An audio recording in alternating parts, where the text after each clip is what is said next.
So reflection denial of service. So this is what we talked about earlier with the spoofing.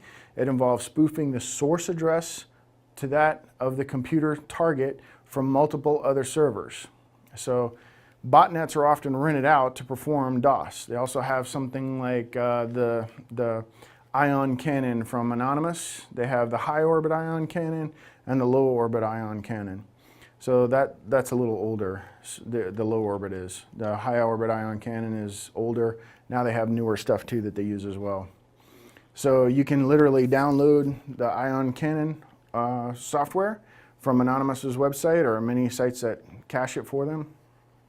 And then you can install it on your computer and it'll just accept commands and it just sends a few bytes, a few requests here and there when it's told to DOS someone, and then you're actively participating in the DOS. You're sharing a little bit of your CPU power and a little bit of bandwidth. You may not notice that the DOS is even occurring, but to someone else out there, from your little bit and his little bit and his little bit and his little bit and his little bit and his little bit adds up to an awful lot of traffic, and then their servers are hammered and they can no longer respond to legitimate requests because they're too busy trying to answer all the ones from the ion cannons. So that's what it's about. An ion cannon in science is pumps out a little bit of thrust over years. And over the years, over time, those thrusts become big in space because there's nothing to stop the ship, so it goes faster and faster and faster and faster with each little bitty pop, which is easy to produce, instead of a big rocket blast to get off the Earth, anyway. So that's pretty much it here. The sourcing machines do not need to be compromised. Yeah, because of the reflection, right? So that's what that's about. Okay, so denial of service. It's a classic attack. Consume available connections on the server. Rinse, wash, repeat.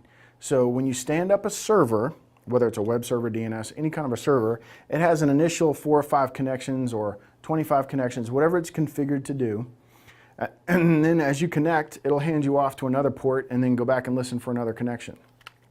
If you can consume all of those initial connectors, every time someone else tries to connect, they get nothing, no response. So the connections will just time out. It'll look like the web server's offline. So if you can keep consuming those connections fast enough, you've just denied access to the server, and now you've got a denial of service attack. So there's a couple of ways a denial of service can work. You can consume the bandwidth out in front of the server if it's not configured properly, and they'll never see the connections to the machine, but no one can ever reach it because the bandwidth to it is all soaked up. Another thing you can do, you can consume just the DNS server. Now the web servers over here that are perfectly fine, and there's a million of them and they can handle a lot of traffic, but the DNS server's tied up, so every time somebody says, I want to go to whatever this server is.com, they never get a response, so they can never reach the server unless they know the IP address directly, which that's not how we do things, right? Because we can't remember numbers as humans, but we can remember names.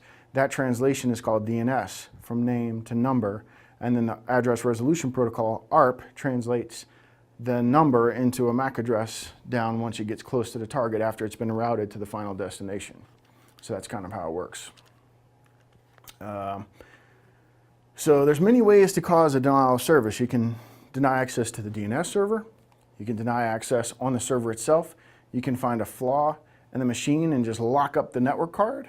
It might not even be on the port that's configured, but you can access it through SNMP or many other ways to mess it up. So there's lots of ways you can get in and cause a denial of service, and we'll talk about those all throughout the course.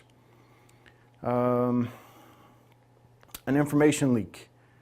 Internal DNS info, which local IP addresses, are advertised on the external DNS server. If you cause the zone transfer, then you can get all of that information. So that's an information leak. In the event that the DNS record contains internal server and IP addresses, the attacker may be able to obtain knowledge of the LAN without ever touching the network. The longer you can drag out the time the hacker's on your local network, the more likely you will be able to discover them. The more traces they leave behind, the easier they are to find, especially when a DOS is going on. Almost always a denial of service attack where they're trying to overwhelm your defenses. So they're trying to take a server offline. It might not be just to take your server offline. They might be hiding underneath. So they've made a connection to the server and now they slam it with a DOS attack. You've already got your connection, so you're connected. But anybody else trying to connect can't. And also all of those connections are being logged for a DOS attack, or they may or may not be. If you do a SYN flood, you can tie up the connections that way. You never send that final reset. So remember we talked about SYN, SYNAC, ACK is the normal conversation to gain a connection. But you can send a SYN, you get the SYNAC back. You can send a reset to close the connection. You know the port's open, but you don't want to connect to it. Well, what happens if you don't send the final ACK or the reset?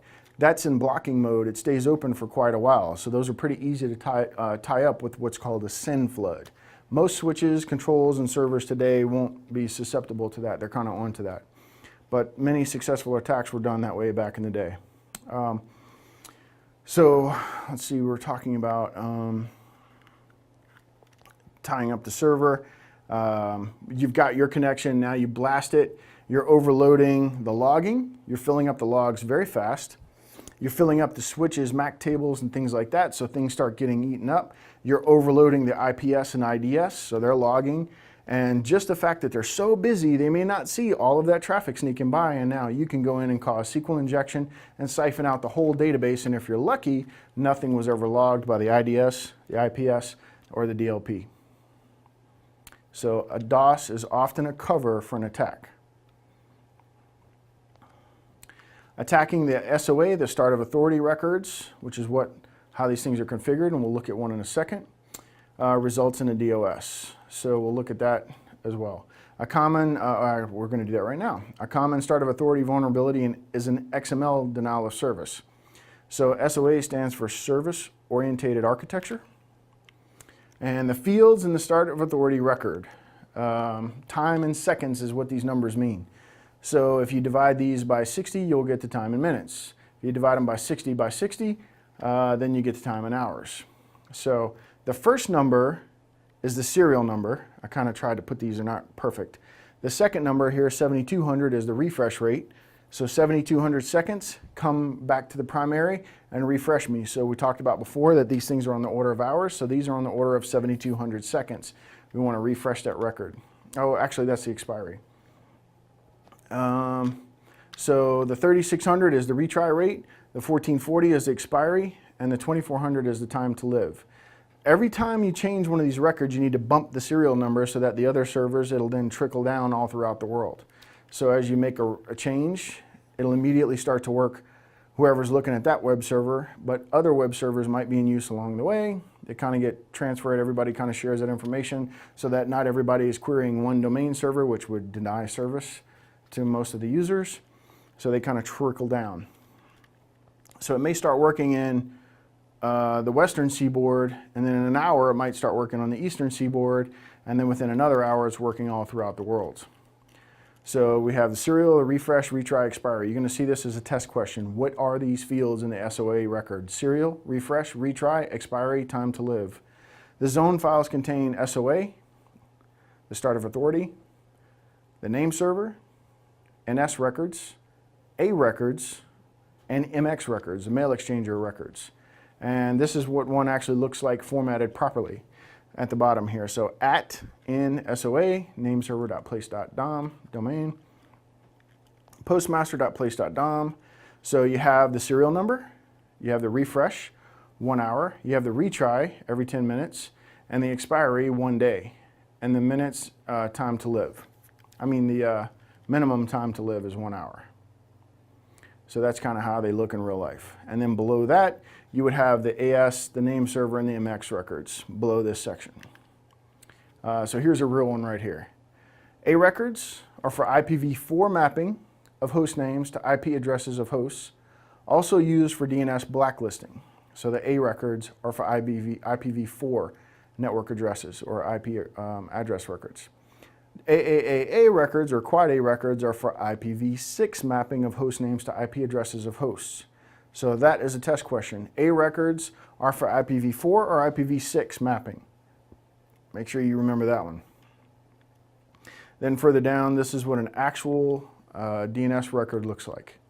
So in one of the labs, we'll be configuring a DNS server, or we may be just browsing one, depends on which one you're taking. You'll get to kind of look at these records and make changes to them and help the server. So in here, we have an NS record, which is a name server record, and also it's using the A record. So NS for name server. So it has, actually that's an A record. For NS is a name server, A is the actual record type. Above you have the name server records, which is the NS. And that above that A, right in the vertical column there where the numbers are, you have NS at the bottom, and then below that you have an A. Below that you would typically have an MX record.